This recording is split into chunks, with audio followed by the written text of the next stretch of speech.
¿Cómo estás, Everardo? Buenas tardes. Hola, Temoris, ¿cómo estás? Alex, querido, un abrazo. No te he podido dar un abrazo en persona, pero un abrazote a toda tu familia. Que estén todos muy bien, que pronto esté todo un poco normalizado y aceptado, hermano. Pero te mando un abrazo a ti y a toda tu familia. Y pues, Un ¿qué hubo, abrazo Temoris? grande, Un querido abrazo. Everardo, y lo recibo con mucho amor y también muy agradecido de tenerte porque creo que eres uno Culpa de Temoris.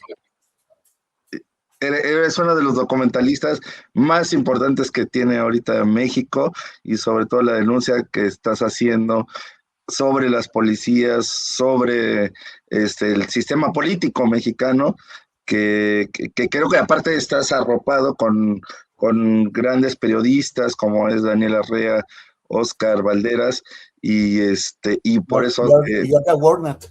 digo, bueno, es que Olga hizo justo su documental aparte, bueno, más bien. Espérame, sí, aclárame eso. ¿Cómo que hay dos? Sí, hay dos, y también queremos mencionar eso. Está la serie de Olga, que yo creo que fue mal llevada, y también quiero comentar eso, porque creo que digo que todavía no ha salido el libro de Olga, que va a ser un libro, se va a publicar el libro, pero bueno, la serie para mí, que está Damián Alcázar en esa serie, creo que no es muy bien lograda, y justamente también quería comentar todo esto porque creo que la serie que ustedes llevan pues va hacia las policías, hacia los responsables de muchos secuestros en ese momento, y que fue la investigación que hicieron. Platícanos un poco, Everardo, por favor. Sí, Temoris, hay dos. Una es el documental, la serie documental, y otra es la serie de ficción que está basada en la investigación de Olga. A mí me hablaron de N+ para invitarme a para pedirme más bien que hiciera una serie sobre Daniel Arismendi. Yo la había rechazado en un par de ocasiones, justo porque, mira, yo me acuerdo mucho cuando yo estaba proyectando una película que hice en el 2007, que fueron Ladrones Viejos. Y en el encuentro con los espectadores, bueno, siempre Los Ladrones fue un poco acusada con razón, ¿eh? No digo que no tengan parte de razón, por haber romantizado a un criminal como el Carrizos. Y entonces hubo sectores que la acusaron de apologética. Pienso que parcialmente tienen razón, pero me acuerdo que me preguntaban mucho en esa época si sería yo capaz de hacer una película con una mirada romántica, con crímenes relacionados al secuestro. Y yo pues siempre argumenté que no, porque me parece que no que todos los demás crímenes no sean espeluznantes o terribles, pero particularmente el secuestro me parece de los más infames que padecemos en el mundo, pues, ¿no? Y que en México lo padecimos pues notoriamente en la década de los 90, ¿no? Y entonces, pues finalmente me acerqué y les dije que sí me interesaba hacerlo, pero sin darle voz a Daniel Arismendi. Yo no quería darle la voz a Daniel Arismendi. Primero porque su sociopatía para mí no es del todo interesante como personaje en construcción. O sea, un sociópata argumenta poco, reflexiona poco o nada, y se corre el riesgo efectivamente de hacer una apología del criminal en esta obsesión, ¿no? Que se tiene en el medio, en el espectáculo de la realidad, que es pues, el documental televisivo. Hay una fascinación por los espectadores o los consumidores, yo diría, de audiovisual, por las mentes criminales, pero no todas las mentes criminales de entrada son atractivas. Para mí no lo era la de Daniel Arismendi, pero sobre todo porque me parecía, al ser una herida tan abierta, me parecía muy fuerte convocar a Daniel como una víctima de un sistema, cuando las verdaderas víctimas sufren todavía hoy las secuelas de los actos de Daniel Arizmendi. Entonces, pues les dije que sí, pero que con esa condición. Y me la aceptaron. Esto fue una invitación de N+, de N+ Docs. Me la tomaron y pude convocar pues a mi equipo en investigación, a Daniel Arrea y a Oscar Valderas, en la escritura de guión a Eduardo Don Juan, que es con el que estábamos celebrando cumpleaños el otro día, Temoris, Ajá. y Alvarito, que es el co-guionista. Llamé a Natalia Bermúdez para que codirigiera conmigo los episodios y que hiciera una parte de la fotografía. Y bueno, y el equipo de edición, Ricardo Poderi con todo su equipo. Pues digamos que hubo como una conjunción interesante de gente que estaba detrás del proyecto. Y bueno, se empezó una investigación, pero la línea que yo quería contar era, a partir de la reflexión que había revisando los documentos que me enviaban Daniela y Oscar, que había que contar una historia en la que pues, Daniel Arizmendi, o Mucha Orejas, solo podía existir bajo el cobijo de las autoridades del Estado, de las fuerzas del Estado, y bajo la premisa que yo también entendí de que el Estado permite hasta que el Estado quiere. O sea, si no hay persecución al delito, si no caen los grandes males encarnados en seres humanos por corrupción o por violación a derechos humanos, etcétera, es porque el Estado no quiere. Y cuando el Estado ya es incomodado por la presencia de una figura como Daniel Arizmendi o muchos otros, tarde o temprano cae el individuo, aunque el sistema sigue nutrido, ¿no? Y sigue sólido en su ejercicio de corrupción y de ejercicio de maldad y de atrocidad.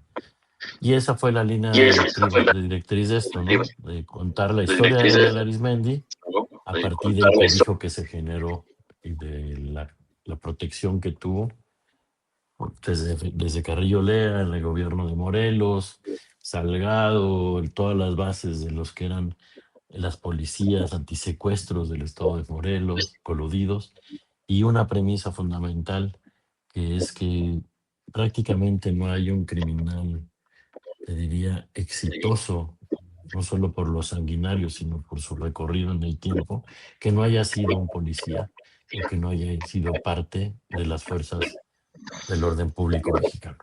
Y esa fue la premisa del proyecto de Daniel Arizmendi de Muchas Orejas.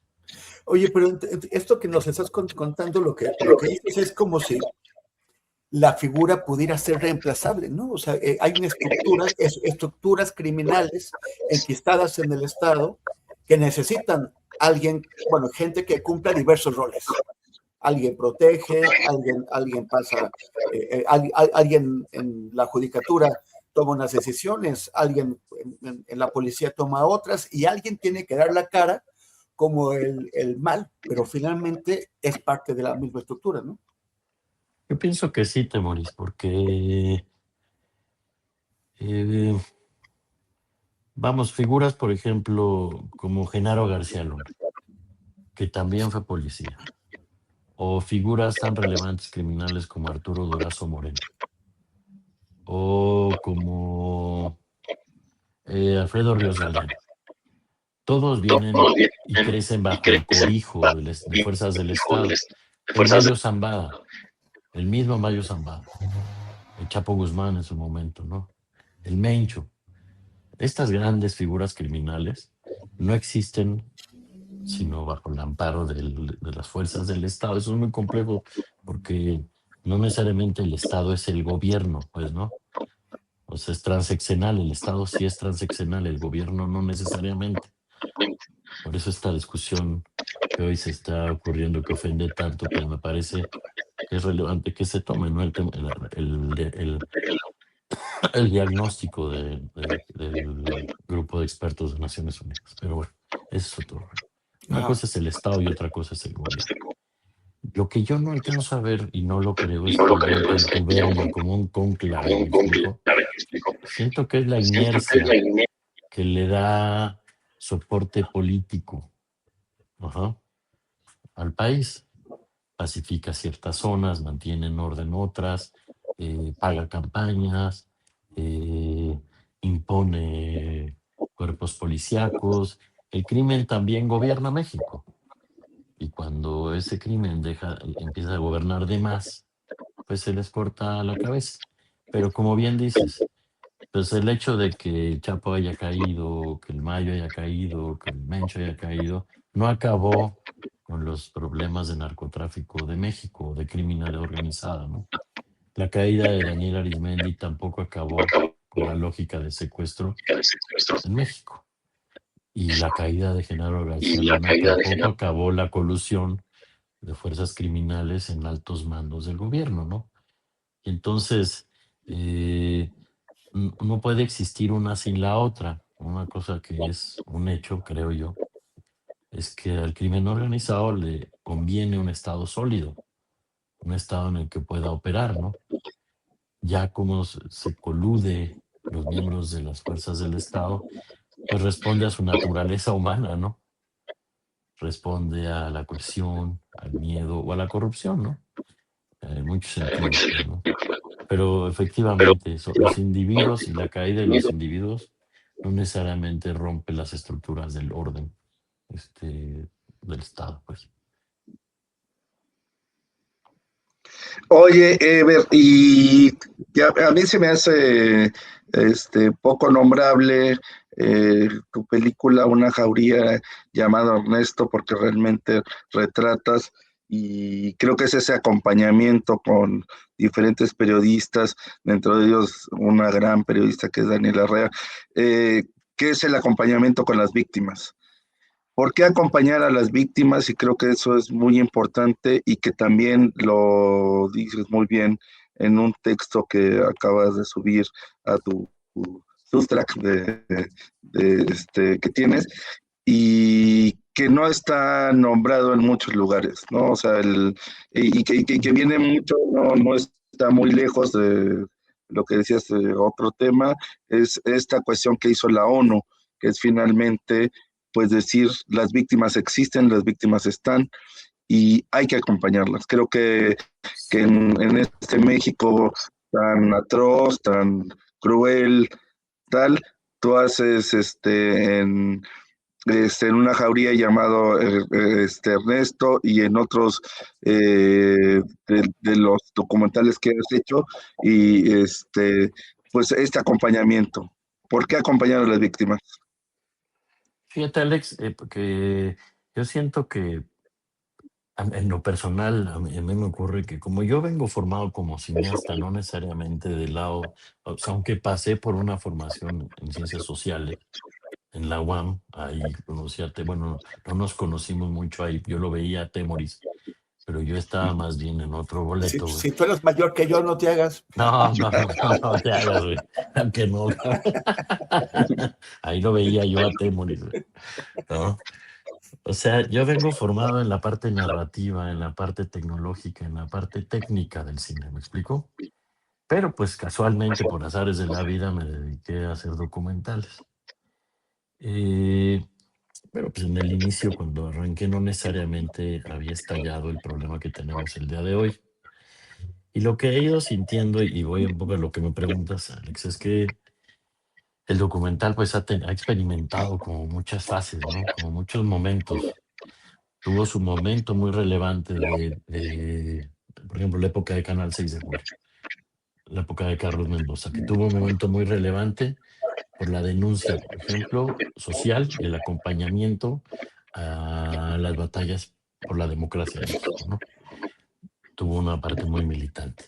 Tuvo otro momento muy interesante también para mostrar lo que la hegemonía mediática no mostraba, que es un poco cuando nos empezamos a formar, Temuris, yo creo nosotros, ¿no? El documental empezó a ser muy visible en eso.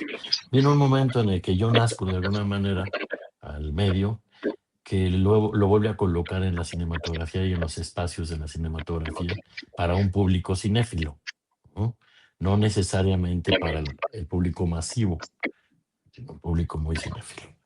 Y luego viene un momento interesante que es, bueno, vuelve un poco el activismo a partir del documental con una generación mucho más activa en la calle, o más bien en las redes, más que en la calle, pero nace una nueva generación que ve en el documental una herramienta de activismo político y social. Y luego viene este momento que es el documental como un brazo del entretenimiento fuerte, poderoso, de corporaciones, ¿me explico? Y ahí es en donde hay cosas que a mí me hacen cortocircuito. No quiero decir que estén equivocadas, ¿me explico? Pero es una herencia de las narrativas norteamericanas, básicamente de la narrativa norteamericana, que es ensalzar las historias criminales para el entretenimiento del otro. Y el problema es que, por supuesto que hay sociedades en donde eso ocurre de manera más natural, ¿no? No tienen los números de desaparición forzada que tiene México. No tiene los problemas estructurales de criminalidad y violencia que tiene, vamos a decir, México y América Latina, gran parte de América Latina, ¿no? Por lo pronto, pues, ¿no? Y no tiene víctimas tan frescas, vamos a llamarlo así, tan vigentes, ¿me explico? Que viven casos tan impunes. Entonces, por eso creo que es importante visibilizar a las víctimas, porque sus historias o las historias de México como un país con heridas muy abiertas no puede entrar simplemente en el escenario del entretenimiento a partir de la mente criminal, pues, ¿no? Y si no se cuenta también el relato de la víctima, ojo, como también me parece que es importante relatar la mente del verdugo. Ujú. Me parece muy importante escuchar las dos voces y visibilizarlos a ambos, pues creo que tenemos un entendimiento distinto. Lo que pasa es que una cosa es querer entender la realidad y otra cosa es entretener con ella, ¿no? Son caminos distintos. No digo que uno sea mejor que el otro y he tenido que hacer los dos caminos en algún momento en mi vida, por supuesto, pero siento que parte de la exigencia ha sido esa, siempre visibilizar a la víctima, y por eso he trabajado con gente de prensa, con periodistas, no necesariamente con fixers como hoy se trabaja mucho, que tienen una postura ética frente al trabajo con la víctima, pues, ¿no? Hemos nombrado algunos, pues hay muchos más que todo con quien trabajo, que han tenido esa postura, ¿no? Con Lidiet Carrión trabajé algunas cosas, con Federico Mastro Giovanni he trabajado otras cosas. En fin, hay muchas personas del periodismo que a mí me interesan también, porque han tenido una trayectoria que respeta y visibiliza a las víctimas y porque son mi generación también, ¿no? Son mi generación. Entonces aprendo mucho de estas personas, ¿no? Muchísimo. Y me sirven como un faro, pues también, porque a mí me puede ganar la narrativa por momentos, me explico, necesito a alguien que me aterrice, porque mi formación está en eso. Claro, tengo el ancla, es otra ancla, pero esto ayuda me ayuda más. Por ejemplo, a mí me habría gustado mucho más visibilizar las víctimas de Daniel Arismendi. Pero eso que le contaba a Temoris el otro día, el problema es que están tan aterrados las víctimas con lo que ocurrió en su familia, en su persona, que nadie quería hablar en testimonio frente a una cámara. Nadie quería dar un testimonio. La gente vive aterrada todavía el día de hoy con las secuelas que le provocó una figura tan atroz como la de Daniel Arismendi, pero no.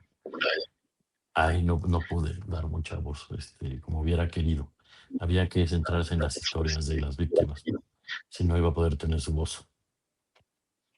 Oye, estoy compartiendo en el chat para la gente que nos sigue. ¿No se deja? Sí, ya, creo que ya. No se puede publicar. Bueno, voy a intentar publicar. La liga, o a ver si tú lo puedes hacer, Ale. La liga a este ensayo que hiciste compartir, ¿no? Que tiene varias ideas muy chidas, muy bien planteadas, muy bien expresadas. Bueno, es que habría que detenernos en cada una, ¿no? Pero bueno, aclaras un poco de lo que has estado comentando hasta ahora. Yo le quisiera comentar al público, ¿no? Haces una diferencia entre estas series de tele llamada True Crime, o sea, del crimen verdadero, eso, por oposición al documental del duelo, a lo que comentabas, el entretenimiento, por un lado, y por el otro lado, pues la búsqueda de la memoria. Entre las frases, muchas muy afortunadas que tienes, están que el documental del duelo no es un cine de pistas, o sea, de pistas de que vas descubriendo quién es el malo, sino de respiraciones, que por contraste, el true crime es una gentrificación de la memoria, que me parece muy fuerte esta idea. Borrar lo que incomoda para volverlo vendible, limpiar el crimen para hacerlo habitable, convertir el expediente en serie y la ausencia en decorado. Es como si el true crime es una construcción que busca llegar a grandes públicos. También hace un momento como comentabas que el documental ha servido para tratar de romper la hegemonía de las teles y de la tele privada, ¿no? Pero ¿cómo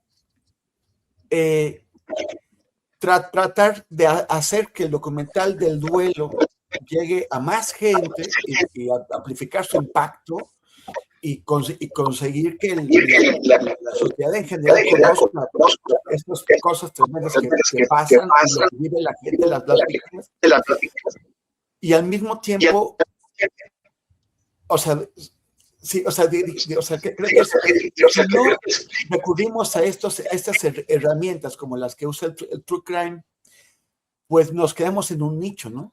Pero si recurrimos a ellas, pues acabamos gentrificando la memoria. O sea, ¿qué se puede hacer? Mira, ese texto yo lo escribí y me acompañó muchísimo, pues para mí un editor extraordinario que es Julio Villanueva Chang, peruano.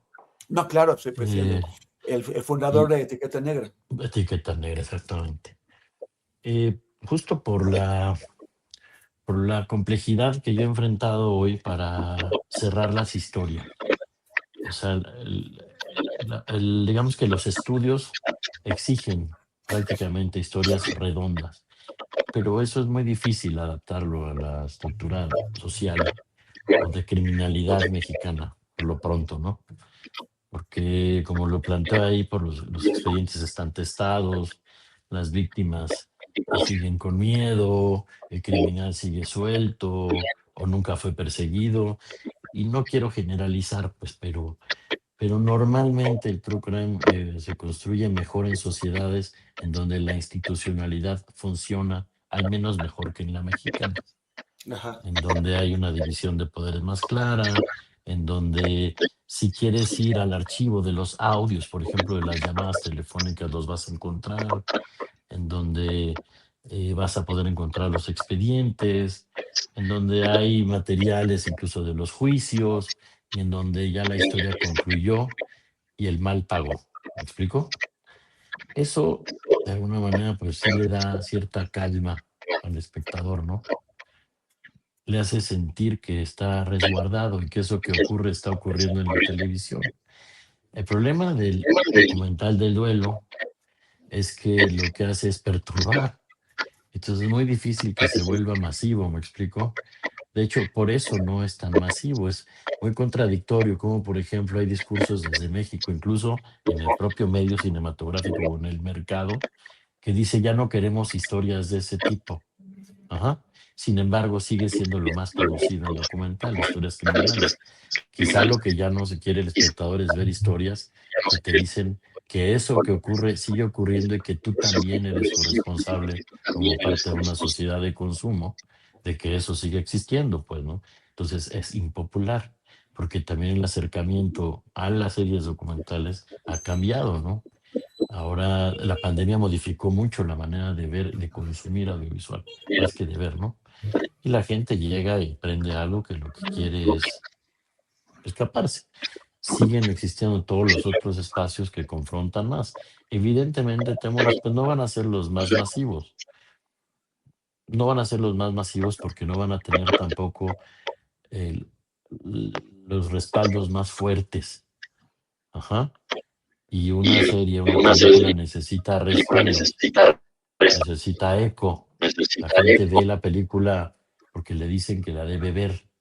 Ajá. Normalmente, pues, ¿no? Ajá. Ahora, ¿qué hago yo? Yo por eso fundé una distribuidora con Roberto Garza y María José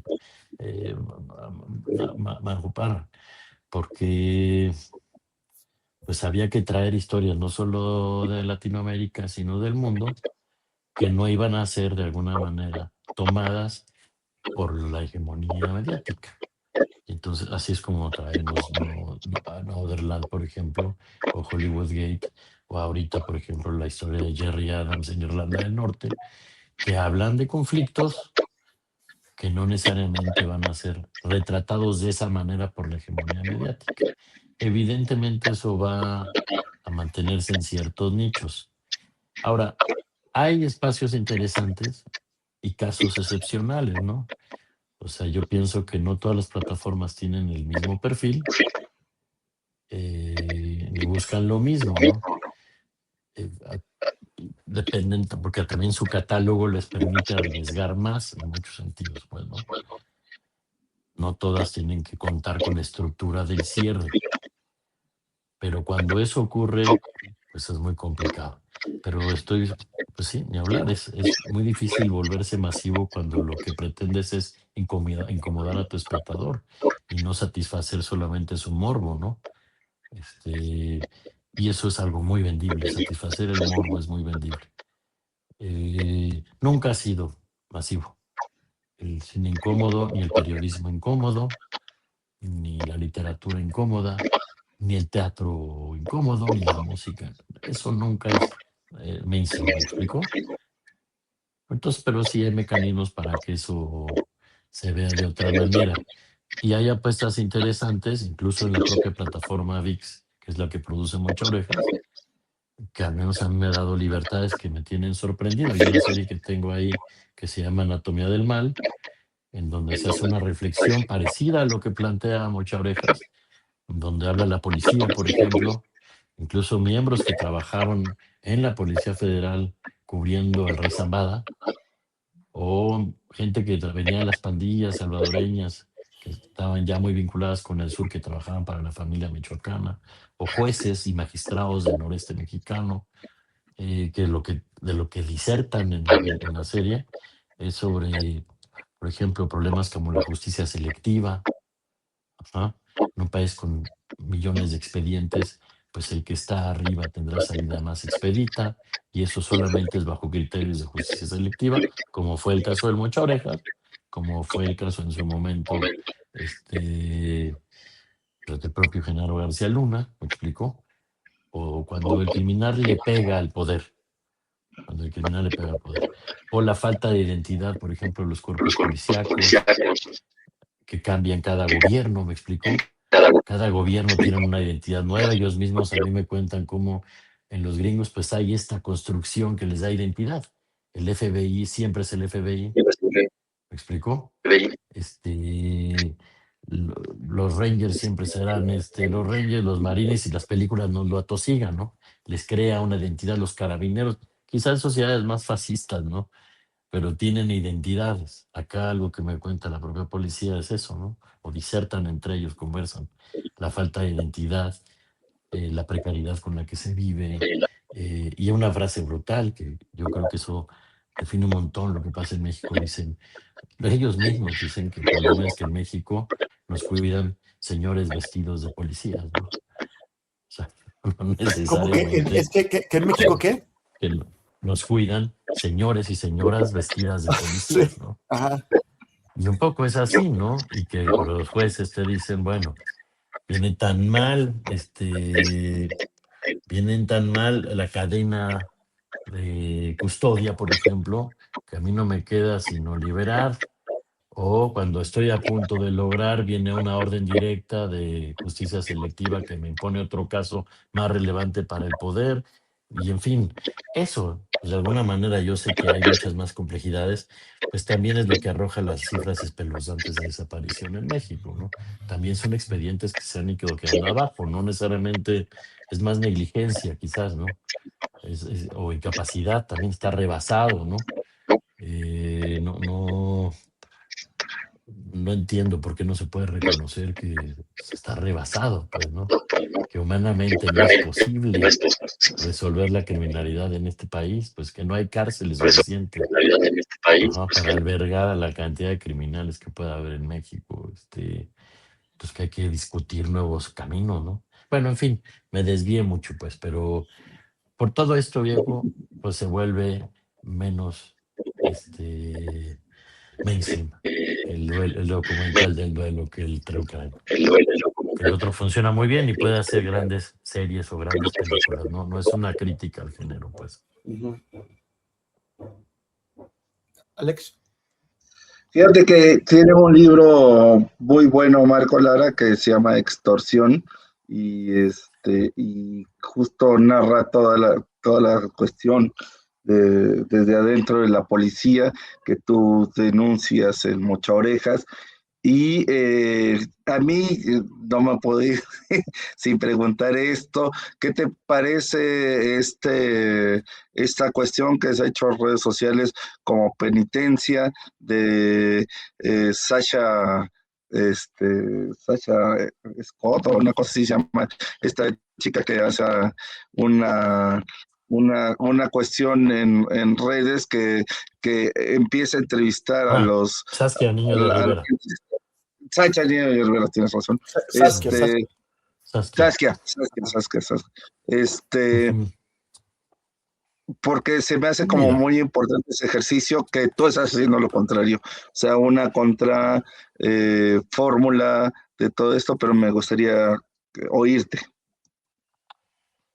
Yo creo que ella ha logrado un relato interesante, muy controversial, pero tiene un registro interesante para conocer las mentes de los criminales. Lo que yo podría criticar de eso es que no visibiliza lo que ese personaje provoca en otro ser humano, ¿me explicó? Entonces, y quienes hemos hablado o quien ha pisado cárcel, Canadá, vas a ver que nadie dirá yo soy culpable. Todo el mundo siempre se construye como una víctima de un sistema, del sistema, ¿no? Y ahí es donde está el problema. Sí hay un sistema corrupto, pero también hay mentes perversas, seres humanos perversos también existen. Pero sobre todo el problema, creo, es que no visibiliza el otro lado, ¿no? Que justo procuro yo hacer a lo contrario, ¿no? No pretendo solo visibilizar a la víctima, sino también visibilizar al verdugo, pues, ¿no? No me gusta la palabra victimario, ni sé por qué, güey, pero no me encanta, güey, ¿no? El verdugo, pues, ¿no? Yo creo que una no puede caminar sin la otra, pues, ¿no? O no pueden existir. Y si queremos entender el fenómeno, pues hay que escuchar las dos voces, ¿no? Entonces, pero por ejemplo, pues eso es lo que nutre es el morbo. La víctima, una vez más, incómoda. La víctima se parece más a cualquiera de nosotros y nos dice, te están tocando la puerta, ¿va? Y eso no es muy popular. Eso no es muy popular. El problema es que si nosotros vemos, por eso pongo en este ensayo, Alex, que, insisto, no es que sea una regla general, ajá, pero lo que yo al menos considero es que nuestros monstruos no son solo mentes retorcidas que habitan en soledad un espacio, ¿me explico? Que planean en soledad un atentado. Nuestros monstruos son amigos de un policía corrupto, de un ministerio público corrupto, que a su vez está comandado por un gobernador corrupto, de unas fuerzas militares corruptas, de un sistema completo, ¿me explicó? Esos son los monstruos que nosotros tenemos, ¿no? No son estas mentes individuales. Yo creo que tratar la criminalidad como lo hablamos con Temoris hace un ratito, solo desde el punto de vista del individuo, nos genera esta sensación que encanta en el cine maniqueo de decir, eso le pasa a otros. Ajá. ¿Qué ocurre en las guerras, pues, no? Desensibiliza. O sea, cadenas humanas hoy en Irán, pues vistas desde México, dicen, puta, eso pasa hasta quién sabe dónde, ¿me explico? Pero lo mismo cuando estás en Ciudad de México, por ejemplo, te enteras de cómo está a Paseo el Grande, por ejemplo, ¿no? A Paseo el Alto. Pues la gente dice, pues está por ahí. En esencia, sí. Explico, es muy difícil permanentemente estar con la herida abierta de lo que le pasa al mundo, pero funciona porque funciona bajo esa premisa. Esto que estamos retratando le ocurre a otros y le ocurre lejos. Y mientras más lejos, más en calma estamos, pues, ¿no? Mientras más lejos. Lo otro, cuando te hablan de la madre que perdió en el bombardeo a sus hijos, ¿ah? Cuando te enteras que puede uno estar a favor o en contra del régimen de los ayatolas, por ejemplo, pero no hay nada que pueda justificar el bombardeo a un hospital, por ejemplo, eso es incómodo, ¿no? Para la narrativa en general, hegemónica, ¿no? Es muy incómodo. Entonces no se puede, hay que acercar más, pienso yo, y eso no lo dan solamente los individuos. Es como se habla de un sistema corrupto, que se parece al nuestro. Oye, el verano Alex, dijiste algo, ¿no? No. Vas. Tú Buenísimo. vas a seguir con otros proyectos sobre esa misma línea del documental del duelo. No sé, Temuris, la verdad es que no lo sé. Por ahora no, pero porque también es una época distinta en mi momento, pues, o sea, yo estoy ahora trabajando mucho para los estudios. No tengo ahorita realmente como un proyecto personal que quiera empezar a desarrollar. No, yo no paré por más de 20 años y entonces, si te soy franco, siento que en este preciso momento no tengo ganas, así de llano como es, como que no tengo ganas. Y estoy tratando de entender mi lugar también en esta industria, ¿no? Eh, Coincide con momentos en la vida distintos, la pandemia modificó muchas cosas, el documental significa otra cosa también hoy, tiene otros espacios. Entonces estoy tratando de entenderlo y pues aprovechando también el oficio que he construido, pues estoy convocando gente en la que creo, su postura ética, que me ayude a trabajar al menos con postura ética frente a los estudios, pues, ¿no? Que hasta el día de hoy eso se me ha respetado, pero solo es posible, honestamente, porque hay un equipo que me contiene también, ¿no? Que me ayuda a que eso no se borre, con quien discutimos, en donde hay que discutir si a veces esa postura va atenta a la narrativa o no, que hay que sacrificar. Pues la narrativa es de ir haciendo sacrificios permanentemente, pues, ¿no? No se puede contar todo. Pero estoy bien aprendiendo eso en este momento, como una manera distinta de acercarse a mi oficio, pues. Ajá. Ha sido interesante también, la verdad es que ha sido muy interesante. Tienen menos vida, eso sí te diría yo. Las películas tenían un impacto distinto en quien las veía y como había mucho diálogo, Sí. había una comunión, te diría yo, no que no exista hoy, ¿no? Pero está más a la baja que la visibilización en estudio, en plataforma. Eso sí se ha perdido mucho, ¿no? Pues sí, el diálogo con un espectador que se vuelve futuro cineasta a veces, ¿no? O que va convocando a más gente a ser público, ¿no? Y que tenían una vida de unos 2 años en la discusión, las películas, entonces permitía una reflexión mucho más larga, modificaba otras conciencias, Claro. y hoy la vida de una serie, una película, pues te diría que debe ser de 2 semanas también en el Vox Populi, pero luego entra en un anaquel, en donde me cae que es un supermercado de capitalismo puro y duro, cabrón. Wow. En donde no hay 2 shampoos, hay 1000, güey, ¿no? Sí, sí. Y entonces eso que para nosotros es tan importante, para el mercado es un shampoo, güey. Sí, sigues con las frases demoledoras, por eso estuvo muy... Es así, cabrón. Pero es así, cabrón. Oye, Berardo, en esta última pregunta, porque se nos está acabando el tiempo, ¿qué le dirías sobre todo a las juventudes que están oyendo, que están viendo estas cuestiones, sobre todo de una violencia normalizada en en el TikTok, en todas estas cosas, de cómo ver pues los momentos que están sucediendo en México y sobre todo en esta violencia que viene del Estado.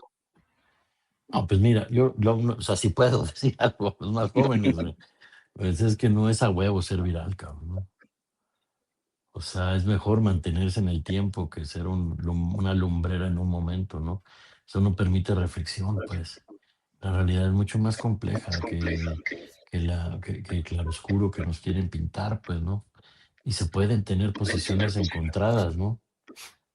Pero primero hay que tener una posición. Yo me acuerdo mucho de un estudiante que tuve en el CCC, en la escuela de cine, que quería hacer algo sobre los autodefensas, me acuerdo. Y yo le preguntaba si él estaba claro de qué eran las autodefensas. Porque claro, había una mirada, pues la mirada romántica. Se puede contar la mirada romántica, me explico, pero también hay una cara oscura de ciertos miembros, pues, ¿no? Es complejo. No se puede contar un fenómeno así de complejo de un pueblo tomando las armas sin tener una postura. Entonces yo pienso que lo más importante para un joven cineasta es que tenga una postura clara. Pero tomar una postura le va a llevar tiempo de reflexión. No puede ir simplemente por 4 tweets que leyó, güey, ¿me explico?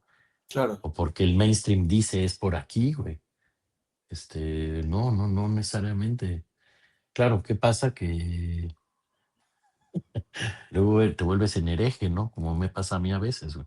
Que ya no estás bien ni con Dios ni con el diablo, cabrón, pero la postura es mía, ¿me explico? O sea, que yo, por ejemplo, tenga una mirada crítica a lo que pasa hoy en Cuba, independientemente de Trump, voy a pensar yo sé que no se puede ser independiente, y que desee realmente una apertura no me hace un fascista, güey, ¿me explico? O bueno, quiero pensar que no, güey, por ejemplo, ¿no? Pero para ciertos grupos ya lo soy, güey, ¿no? Porque digo, bueno, o sea, sí, pero pues también hay problemas de resolución interna, cabrón, ¿no? No es, eh, o sea, sí avanzó el tiempo, güey, no se detuvo en el 62, güey. Sí avanzó, sí caminó el tiempo, güey. Cosas pasaron, sí se enquistó el poder, güey. Sí hay violaciones a los derechos humanos gravísimas. Si las hay en los países que son observados internacionalmente, ¿por qué no habría de tenerlos un país que no permite la observancia internacional, no? Pues, o sea, no mames. Es demencial, me explico. Entonces, pero no importa. Ahora, que se paga un precio, se paga. Pero hay que tener, creo que una postura clara, ¿no? Y la mía siempre va a ser a favor de los derechos humanos, de la defensa de los derechos humanos y de las víctimas. No, yo no puedo dividir a las víctimas, a los violadores de derechos humanos por mis filias ideológicas. No puedo decir estos sí son y estos no son, solo por filia ideológica, no puedo. Y eso pues es muy impopular, cabrón. Groucho Marx no tenía ese problema. No, exactamente. Y varios más, güey. Varios más. Menos famosos, pero igual de cambiantes. Así es, mi querido Everardo. Pues tenemos que seguir platicando sobre la industria y estos problemas más en corto. Me encantó verlos. Ya me gustaría verlos en presencia, pero ya sabes, Alex, que aquí estoy, pues. Por supuesto, Temoris, que acompañas el espacio. Oye, muchísimas gracias, Ever. Y pues bueno, nos vamos a suscribir a VIX. Pásanos. Para el mundial, güey. Pues mira, traen el mundial completo si te gusta el fútbol. Aprovechas ahí. Ay, mira, te voy a decir una cosa, Temoris. Hay documental, yo creo que es espacio muy interesante, ¿eh? ¿Cómo? Hay cosas muy interesantes de documental que están produciendo, Mix. Yo no voy a hacer campaña, pues yo no tengo por qué, pero sí hay cosas interesantes, en documental particularmente. El año pasado nos suscribimos para ver el docu de Denise Merker. Luego lo vimos, nos salimos, ahora vamos a entrar a ver el trailer. Ahora métete a ver Anatomía del Mal y Muchas Orejas. Fíjate que no sabía lo de Anatomía del Mal. Échale un ojo. Ajá, un ejercicio interesante de uso de inteligencia artificial también, por ejemplo. Ok, muy bien, vale. Bueno, pues las vemos y nos vemos contigo. Órale, ¿no? me encanta. Ya estás. Genial. Bueno, ya voy a comer, ¿no? ¿Ya puedo irme a comer o qué? Y solo, mi querido, y Everardo Dime. contestarle a Juan José que pues dijo que Pues Temoris que, alguna vez ha estado en alguna lucha popular, Ah, pues ha estado sí, en muchas, por Gaza y muchas. demás, entonces nada más decirle Pero desde la que universidad, sí, desde de ahí, desde la universitario, universidad, pues. exacto. desde la grilla. Entonces nada más contestarle a Juan José. Sí, Gracias. sí. Gracias, Eve. Gracias, Alex. Dale un Bueno, abrazote. Abrazos. Vamos, Jackie, nos los vemos. veo, gracias. Bye.